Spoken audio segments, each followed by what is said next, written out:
continue with my message that the Senate must always remain independent.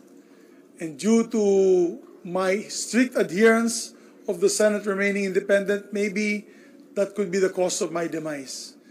Sabi ko nga nung sa hearing ni Senator Bato de la Rosa, maraming nagalit sa akin sa dalawang panig dahil nga ako po'y naging patas sa dalawang panig at siguro maraming nagalit sa akin dahil dyan. Pero ginawa ko lang pong tungkulin ko bilang Senate President, which is to always keep the committee system strong and independent from any outside forces to dictate what should or should not be tackled in the committee system. So, I'm sorry if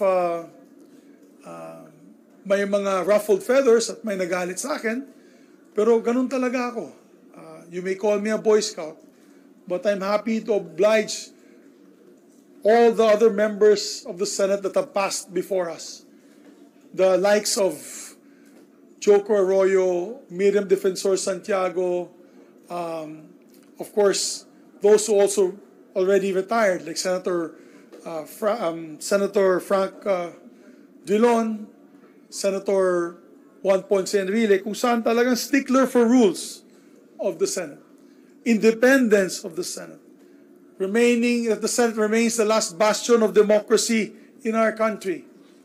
So I pray and hope that our dear Senate President Escudero, will uphold these ideals of the Senate that we fought for many generations. I'd like to also congratulate Senate President Francis Escudero for his ascension to the Senate presidency. We will take a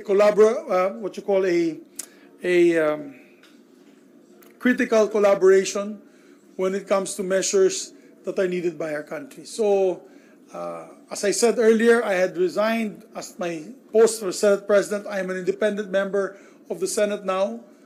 Mas maganda po yan para mananatili po tayo independente at mananatili po tayong patas sa lahat ng grupo. I also like to thank my team that also resigned with me, Senator Nancy Binay, Senator Joel Villanueva, my majority floor leader, Senator J.V. Ejercito, Senator Lauren Legarda, and Senator Sani Angara. And napasalamat din ako kay Senator Bato de la Rosa dahil ang balita ko talagang hindi po siya pumirma at nanatili po siyang kasama ko sa pinakahuli. So, yun lamang po. I'll take questions from the group. Thank you. Whose instructions did you not follow? Whose feathers did you ruffle? I'm only presuming that is the cause because maraming nagsabi sa akin, alam mo, tigil mo ng mga hearings, ganito, ganyan, para mahirap na magsalita. Ang sa akin lang is, I must have ruffled my feathers. I'm sorry, I must have ruffled other people's feathers from my independent stance of the Senate. At hindi natigil yun hindi na natigil yun. Nung sa PI pa lang, sa People's Initiative pa lang, nung hindi po tayo sumang-ayon sa People's Initiative, dyan po na nag-umpisa Hindi tayo sumang-ayon sa kanilang timelines, sa charter change. Dyan ko din naramdaman na medyo may mga sama ng loob. At mahirap dahil ang akin naman ay gusto ko lang po manatili ang independensya ng ating institusyon ng Senado. So, I saw it coming and as a matter of fact, I even said to my staff na parang by 2025, ayoko na maging Senate President sa totoo lang. Pero napaaga po ang resign ko po bilang Senate President. I have more time with my family, I have more time for my health. Alam niyo naman, kinumplain ko yan sa inyo dati na tumaas lahat ng blood works ko. Sabi ko, napakagrabing stress, napakatindi ng pressure. So I hope that this new leadership does not succumb to pressure. Only time will tell. Di ba makikita natin sa galaw ng ating mga kasamahan. SPD, yes. The hand of Malacanang, the President directly. I don't want to anymore rain on the parade of Senate President Escudero. So I guess maybe other members of the Senate can answer that. Ang akin lang dyan, I did my job and I did it well. I am proud to keep my head up high. Wala po tayong mga scandals na nangyari noong panahon natin, and I'm very happy for that. I am so happy that I have been able to render these years of service sa ating mga kababayan. Kailan nyo nalaman? Nung Wednesday, nalaman ko may kinakausap po sila, nagkikita-kita po, nag-uusap-usap po sila ang kabilang grupo. And yun, nag-umpisa na po. So, nagbabantayan po kami nung weekend, and medyo masama ang loob ko dahil meron pa mga nagte-text sa akin, "We're with you. Full support po kami. Kami po ay, opo, 100% sa iyo." Wala pang isang araw, wala ang hirap talaga maging politiko. Alam mo, sa totoo lang, ang hirap maging politiko. Kaya ako ituwan-tuwa sa mga naiwan sa akin. Alam mo, 2 test of character yan. Alam niyo mga kapatid, ako napakasimple lang ako na tao. Napaka-transparent po ako. Mahalaga sa akin yung reputasyon ko, kaya nag-resign ako noong 2011, di ba? Ayokong umikot sa mall na may nagsasabi na mandaraya ako. Kaya nag-resign po ako sa posisyon ko bilang senador, at ang sinabi ko, wala naman po tayong kasalanan dun sa sitwasyon na yun noong 2007, at parang malaking dagok, malaking tinik po ang tinatanggal po sa aking likod dahil gusto ko pong manatiling respetado sa mata ng ating mga kababayan. Kaya sa akin, hindi ko magagawa yan eh. Hindi ko magagawa yan. Ako, at least, isang salita man na, at least isang salita po ako pagdating sa commitment ko sa bayan, sa aking mga kasamahan. So in a way, I just felt heartbroken. I felt heartbroken not because of the position. Ano tayo eh, 3 beses na ako naging majority floor leader, tinanggal na rin ako maging majority floor leader. Hindi sa position, I'm not heartbroken because of the position. I'm heartbroken because of those who committed to be steadfast with us. We had the same ideals, and all of a sudden, hindi po, biglang nawala po. Ganyan talaga ang buhay, no? Sir, do you betrayed? Heartbroken. Sir, Heartbroken. yung pinasalamatan mo, yun yung, di ba ba? Yung pinasalamatan Yes. mo, sila yung hindi nag-sign. 7 yata yun eh. Sama si Senator Gatchalian, 7. Sama si Senator Gatchalian. Senator Bato, you know.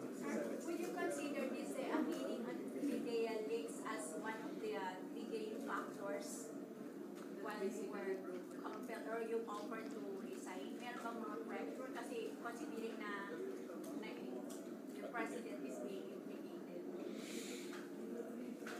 So, kaya nag-speak sa'yo si Senator Bato.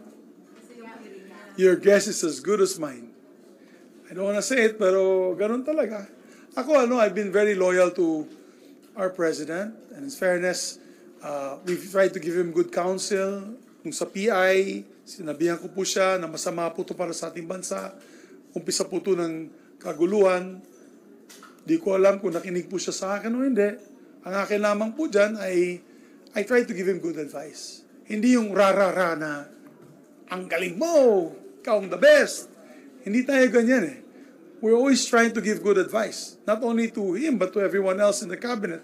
And I think they know that. So, ang akin, if that's the consequence of, this is a consequence of my being independent, fighting for the institution, then so be it.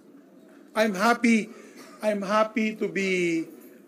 to step down as a independent member of this institution who maintain the traditions and the rules of this institution till the very end.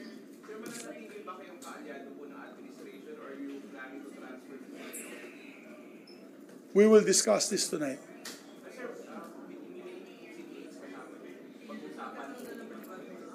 Yeah, well, pag-usapan pa namin ngayong gabi yan. Sir, did you try to speak dun sa grupo na nag-unseat sa inyo yung grupo nila Senator Cheese? Hindi naman sila, hindi sila nakipag-usap sa amin. Hindi po sila nakipag-usap sa amin. But yung nakipag-usap sa akin, yung nag-trade-door sa akin, yung full support, ngayon, no support. Hindi na. Bahala na sila dyan. Pero okay lang yun. Okay na yun. I don't want to rain again the parade. I don't want to rain on the parade of Senator Chis Escudero, our Senate President. He is a very capable leader, napaka-intelihente, napakagaling na abogado. And so, we just leave it at that. And kasama ko siya since 1998. Of course, we just hope and pray, and I appeal to him that he continues to adhere to the rules and traditions of the Senate. Huwag po siya alam mo, marami kasi mga bagong senador eh. Ang daming hinihingi mga concessions na pwede bang excuse na lang ganito, pwede bang ganito lang, pwede bang we have to, if we do that, then mawawala po ang relevance ng Senado. We have to stick to the rules and traditions of the Senate and respect this. Ang dami ng senador na matay na hanggang kamatayan nila, ito po ang panindigan nila. As last bastion of democracy, this institution must remain steadfast. So, meron bang procedure? Di ba yung dapat nagkaroon natin ng papalitan lahat ng chairmanship ng committee? Or Hindi naman, siguro yung, unless may mga interesado, yung labing apat, 15 nila, I think kung happy na sila sa mga committees nila, hindi na po matatanggalan yan. Yung mga choice committees ng grupo namin, syempre makukuha ng grupo nila yan. I think their majority leader will be Tol Tolentino, so I wish him luck. I hope that he studies. Alam mo, medyo matindi ang trabaho ng majority floor leader. Siya po ay re-electionist. At yun, nakakagulat lang yung mga ibang kasama ni Senator Bato ay Have you received, during your presidency, have you received reports coming from the palace? Kasi, di ba, sinabi mo kanina, medyo parang may mga sunod-sunuran ba? Na gusto yan maging sunod-sunuran kayo? well, yung nga, alam mo naman, nag-umpisa nga yan, sabi ko nga, nag-umpisa yan ng People's Initiative. Ang gusto po nila ay sumunod na lang po ang Senado. At hindi po kami papayag nun. For one shining moment, the Senate was united in our stand against People's Initiative. But after that, the attacks began. So, alam niyo naman yun. Pangalawang co-attempt na to sa akin. So, mahirap ang trabaho maging Senate President. Thank you. Any regret? No regrets. I have no regrets. I am proud. Alam mo yung text messages ko na yun, napakaganda. I just like to read the message of I just like to make special mention yung binigay na mensahe sa akin. It means a lot to me. Mayor Benji Magalong, tinext niya ako. Good afternoon, Senate President Zubiri. I was saddened by today's turn of events. You have served as Senate President with honor and dignity that they cannot take away from you. You'll always have my utmost respect. Warmest regards, Mayor Benjamin Magalong. So, ganda, di ba? Yung nakakataba ng puso. I'm still a senator, guys. I'm not saying goodbye. I'm not resigning from my position as senator. I'll see you guys tomorrow and the next day. I have more time with you guys, pwede tayong kumain, and whatever role that we take, our group, front and center po kayong lahat. You'll know what will happen. how many senators does the other group? I don't know. 14 sila. Kasi 7 kami plus 2 in the minority, 9. 8 sinong 8? Ano?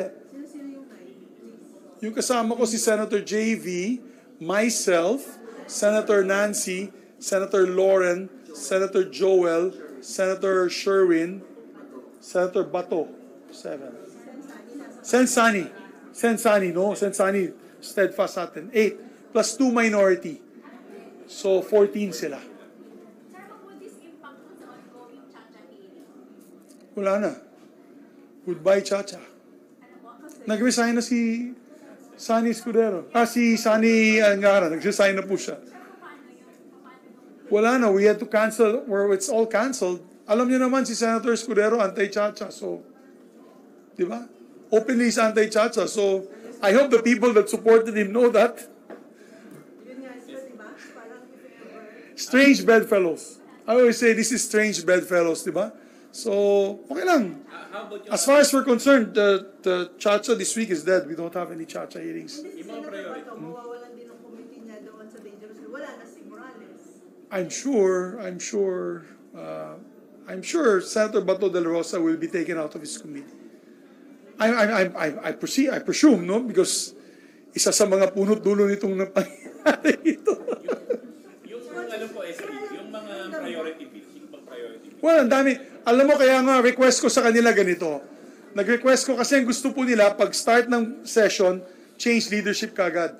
Ang request ko lang sa kanila, guys, can at least preside bago magkagulo-gulo, can at least preside sa third reading approval of these measures. Para my last act as Senate President ay nagtatrabaho pa rin ako.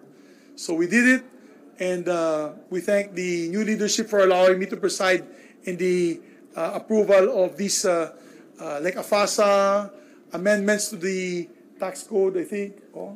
So at least I left working, ladies and gentlemen. We're able to pass these measures. So nag-thank you ka kay Senator Bato, naiyak siya. Saan talaga siya emotional? O nagkausap kayo about this change of leadership? I told him, saludo ako sa kanya. He stood by me. And I told him, pare, may panindigan ka. You are a man of principle. Hindi siya takot, hindi siya natatakot. At saludo ako sa kanya. Saludo talaga ako kay Senator Bato. I hope he wins again for Senator. I will campaign for him actively. I will campaign for him actively in Mindanao to maximize his vote. Basically, yung kanyang hearing, yung isa sa mga factor that basically Could- Most possibly, one of those that broke the camel's back, ika nga, aside from charter change timeline, aside from PI, aside from many other things. Sir, nag-reach out ka pa, nung narinig mo na may panibago na namang attempt to unseat you, nag-reach out ka dun sa ibang members ng Senate? Yes, absolutely. Kaya nga may mga text message ako, full support. Next day, pasensya na lang, pare. Para ka nabigo ng girlfriend mo, boyfriend mo. I love you, joke lang. I love you, joke pala. Well, just a simple committee. Hindi po ako hingi na. I will not ask for any big committees. Just give me a small committee. I don't mind getting back to committee on cooperatives, which has been my committee from the very beginning. Wala po ako hinihingi malaking committee. Pagod na rin ako. I just want to help on these measures and help keep the institution independent. Yes. Well, may meeting nga kami tonight with the team. What our options will be. Ilan na yun, sir? 10? Before the break, for sure. Ilan na yun? Imagine kung nag-minority kami, di 10 yung minority. Oo nga. Tsaka dapat nandun lahat sa floor. Hindi pwedeng tamad-tamaran. Alam mo, I am proud of my team because number one is the hardest working team. The last Mga mahalagang isyu ng bayan ay nangangailangan ng boses ng sambayanan. Ito ang programa na nagbibigay boses sa taong bayan. Ito ang boses ng katotohanan. Kayo ng media, kasi araw-araw dito naman kayo, nakikita nyo naman, no? Hindi ko naman babanggitin yun. Ang akin lang is, I hope we have the biggest, the most hardworking team. So I think it will be a big loss for legislation, but I'm hoping that my colleagues will step up. 14 will step up. We'll be watching. Thank you guys. Mabuhay kayo. I love you guys. Thank you. Thank you very much.